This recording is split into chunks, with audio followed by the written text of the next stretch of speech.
Total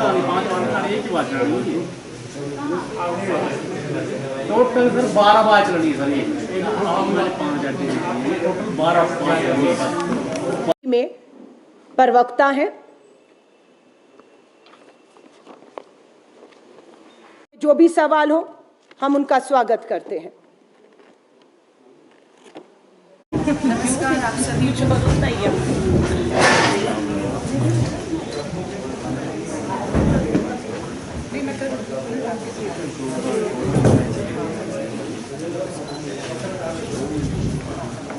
Gandhi Congress परिवार राहुल गांधी पे सवाल कर दिए, लेकिन इस बात का जवाब नहीं दिया कि जो महिला निशा सिंह जी से पंचायत कल 20 सितंबर तक 750 आशा वर्कर की भर्ती कर दी जाए। चुनाव में कितना दिन रह गया? 20 सितंबर मिल जाए, जुड़ जाए, इसमें भी आपत्ति है। यात्रा दे विनीता वर्मा जी हैं, शिमला जिला कांग्रेस महिला कांग्रेस कमेटी की अध्यक्ष हैं और ये भी ग्राम पंचायत प्रधान। एक जनता में विश्वास दिलाने के लिए अलग से क्या किया जाएगा? अच्छा सवाल है। मैं मानती हूँ इस बात को, क्योंकि 3 दशकों से राजनीति में हूँ, कि राजनीतिक दल और नेताओं से जनता का विश्वास कहीं ना कहीं डगमगा रहा है। क्योंकि हम जानते हैं जब इस तरह के खोखले वायदे करते हैं, आप करोड़ों रुपया सिर्फ विज्ञापनों पे साबित करने में लगा देते कि काम हुआ है, जमीन पर नहीं होता, तो लोगों का विश्वास कमजोर होता है। भारतीय राष्ट्रीय कांग्रेस ने यहाँ की गारंटी देने के लिए किसी और को नहीं, छत्तीसगढ़ के मुख्यमंत्री भूपेश बघेल जी को चुना है, क्योंकि उन्होंने जो कहा वो किया है।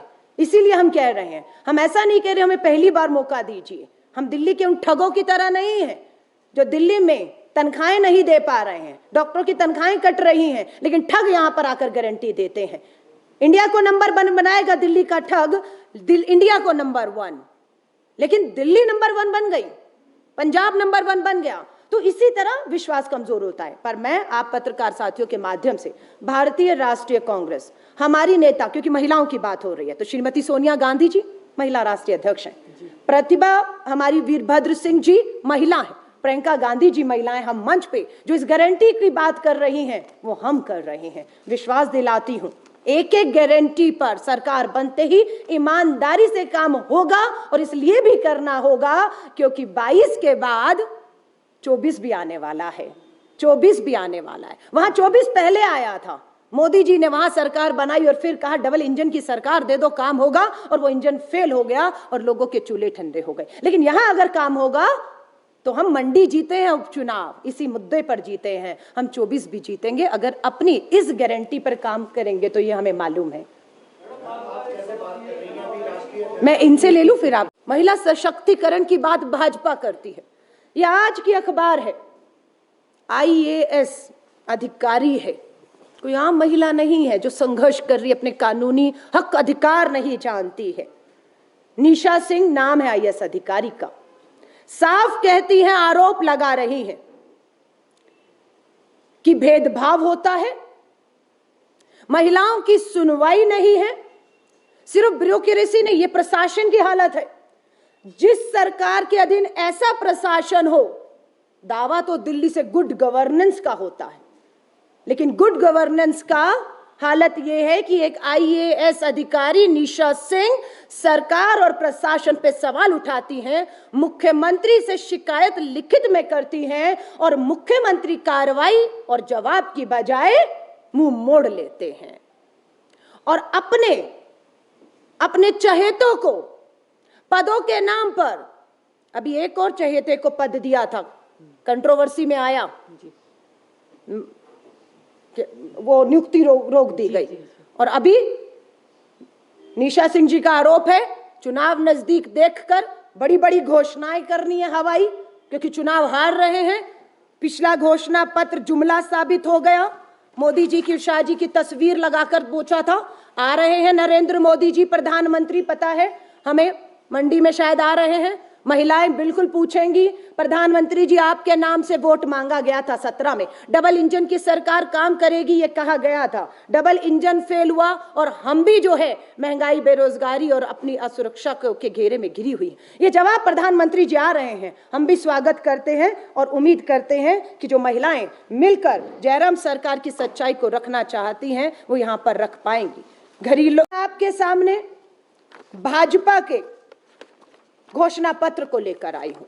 ये भाजपा का घोषणा पत्र है, ये 2017 का घोषणा पत्र है।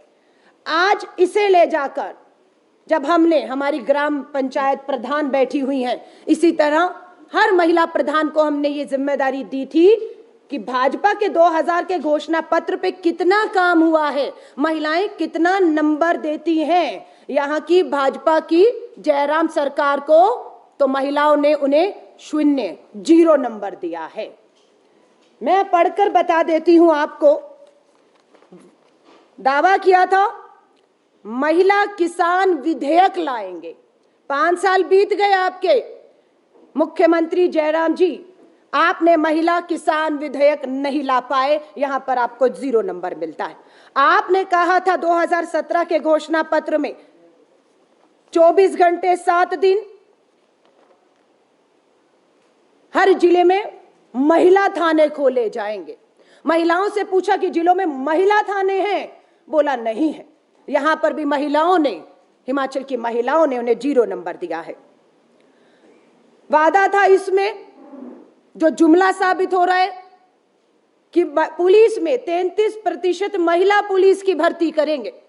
जब हमने इसकी भी जांच की तो पाया कि हिमाचल पुलिस सेवा में 33% महिलाओं की तो दूर की बात है, जो पेपर भी निकलता है वो भी बिक जाता है, भ्रष्टाचार की बलि चढ़ जाता है और नियुक्तियां अंधेरे में चली जाती हैं।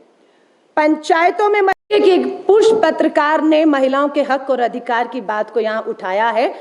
मैं आपको बता रही हूँ 68 सीटों पर 1000 से ऊपर नामांकन आया और महिलाएं कहीं पीछे रही नहीं हैं। मुझे लगता है इस मंच पे भी मेरे साथ अगर 4 महिलाएं हैं, 4 नहीं, देखिए पूरा प्रयास है। टिकट किसे मिले, हम गाँव में, विधानसभाओं में लोगों से, महिलाओं से पूछ रहे हैं कि क्या ये महिला 5 साल आपके साथ संघर्ष किया, क्या इसने किया, या इसने दिल्ली में चक्कर लगाया तो अलका लांबा को टिकट मिल जाता है। यहाँ का ये पंचायत की ग्राम प्रधान पंचायत बैठी हुई हैं, महिलाएं तय कर रही हैं। जिसको कहेगा 5 साल संघर्ष किया है, मिलना चाहिए, मिलेगा, जीतेंगे और मंत्री भी बनेंगी, लिख लीजिएगा। हाँ जी, घरेलू हिंसा अधिनियम का इसी घोषणा पत्र में चर्चा जो है वो जयराम सरकार ने की। इसी घोषणा पत्र में अपने कौन लाया था, पूछना चाहते हैं। घरेलू हिंसा अधिनियम 2005 किसकी सरकार थी? 2005 में कांग्रेस की सरकार थी। हम लाए थे घरेलू हिंसा कानून, लेकिन आपने क्या किया, आपने अपने इस घोषणा पत्र 2017 में यहां लिखा है, क्या लिखा है, महिलाओं को कानूनी रूप से सशक्त बनाने के लिए हर केंद्र में कानूनी सहायता उपलब्ध कराई जाएगी। घरेलू हिंसा अधिनियम 2005 के प्रावधानों के क्रियान्वयन के लिए सशक्त स्त्री अधिकारियों की नियुक्ति की जाएगी। कितने अधिकारियों की नियुक्ति हुई, कहां हुई, क्या क्या सुनवाइयां हुई, इन जवाब से देने से हम जयराम रमेश सरकार को बचने नहीं देंगे। भारतीय राष्ट्रीय कांग्रेस की एक महिला कार्यकर्ता, भाजपा के यहाँ के मुख्यमंत्री से प्रधानमंत्री जी आ रहे हैं, उनका घेराव करके इन चीजों का सवाल हमारी हिमाचल की जो महिलाएं हैं उनके लिए पूछेगी। अभी पता लगता 2022 जयराम सरकार को अब आराम से बैठने नहीं देंगे। उनका हर विधानसभा में घेराव किया जाएगा, उनकी जवाबदेही तय की जाएगी। मैं उससे पहले बात रखूं, 31 अगस्त को हमारे वरिष्ठ कांग्रेस नेता, हमारे प्रभारी राजीव शुक्ला जी, मुख्यमंत्री छत्तीसगढ़, प्रदेश कांग्रेस की अध्यक्ष प्रतिभा वीरभद्र सिंह जी, नेता विपक्ष मुकेश अग्निहोत्री जी, सुक्खू जी और सभी लोगों ने ये 10 गारंटी हिमाचल के लोगों को दी। इसमें तीसरे नंबर पे आप देखेंगे महिलाओं को हर महीने 1500 रुपए की सुनिश्चित आय दी जाएगी। ये हिमाचल की आधी आबादी को आर्थिक रूप से सशक्त करना, क्योंकि आज इसकी सख्त जरूरत भारतीय राष्ट्रीय कांग्रेस इसलिए भी महसूस करती है क्योंकि आज महंगाई और बेरोजगारी ने कमर तोड़कर रख दी है। मैं हिमाचल की महिलाओं को कहूंगी कि आप ये एक फॉर्म जो है भारतीय राष्ट्रीय कांग्रेस ने जारी किया है, ये फॉर्म हम लोग पूरे हिमाचल की आधी आबादी महिलाओं के पास ले जा रहे हैं।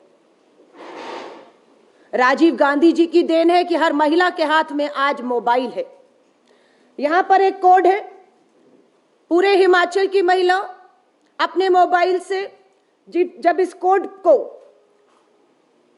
स्कैन करेगी तो उसके पास ये गारंटी चली जाएगी और वो गारंटी भरकर हमारे पास आ जाएगी। उसके पास एक सबूत रह जाएगा कि कांग्रेस ने चुनाव से पहले ये फॉर्म जारी करके मुझे एक गारंटी दी थी कि सरकार बनते ही हर महिला 18 से 60 साल की हर महिला के हर महीने पहली तारीख को बैंक खाते में 1500 रुपया जमा हो जाएगा। इसी के तहत आज हमारी एक नहीं, शिमला लोकसभा में हम महिलाएं बैठी हुई हैं। इसी के साथ हमारी ऑल इंडिया महिला कांग्रेस की राष्ट्रीय अध्यक्ष नेता डिसूजा जी, हिमाचल महिला कांग्रेस की अध्यक्ष इस समय धर्मशाला कांगड़ा में प्रेस कॉन्फ्रेंस करके महिलाओं के तो हम लोगों ने जो रिपोर्ट कार्ड पूरे हमारी महिला कांग्रेस ने हिमाचल में 2017 का भाजपा का घोषणा पत्र को रखकर डबल इंजन की सरकार केंद्र की यहाँ की क्या क्या किया, महिलाओं ने तो ये भी बताया। उज्ज्वला योजना प्रधानमंत्री जी ने केंद्र से जारी की थी, उसमें भी हमारे उज्ज्वला योजना के तहत मिले सिलेंडर ठंडे पड़ गए हैं, नहीं जला पा रहे, क्योंकि सिलेंडर की कीमत 400-500 रुपए नहीं जो कांग्रेस के समय हुआ करती थी, आज 1000 रुपए पार कर चुकी है। शायद हो सकता है प्रधानमंत्री जी जब हिमाचल के दौरे पर दोबारा वोट मांगने आए, उन्हें वोट मिले या नहीं मिले, पर महिलाओं ने तय कर लिया है कि उज्ज्वला योजना के तहत मिले सिलेंडरों को वो प्रधानमंत्री जी को जरूर लौटाने के लिए खड़ी रहेंगी। और उम्मीद करते हैं प्रधानमंत्री जी उन खाली सिलेंडरों को या तो स्वीकार करेंगे या उनकी कीमतों को कम करके हमारी हिमाचल की महिलाओं को और उनके ठंडे होते चूल्हों को दोबारा जलाने का प्रयास करेंगे। धन्यवाद। हिमाचल प्रदेश कांग्रेस कमेटी के राजीव भवन में आप सभी पत्रकार साथियों का मैं अलका लांबा स्वागत करती हूं। मेरे साथ आज इस प्रेस वार्ता में मेरे साथ हैं कविता कन्वर जी, जो महिला कांग्रेस की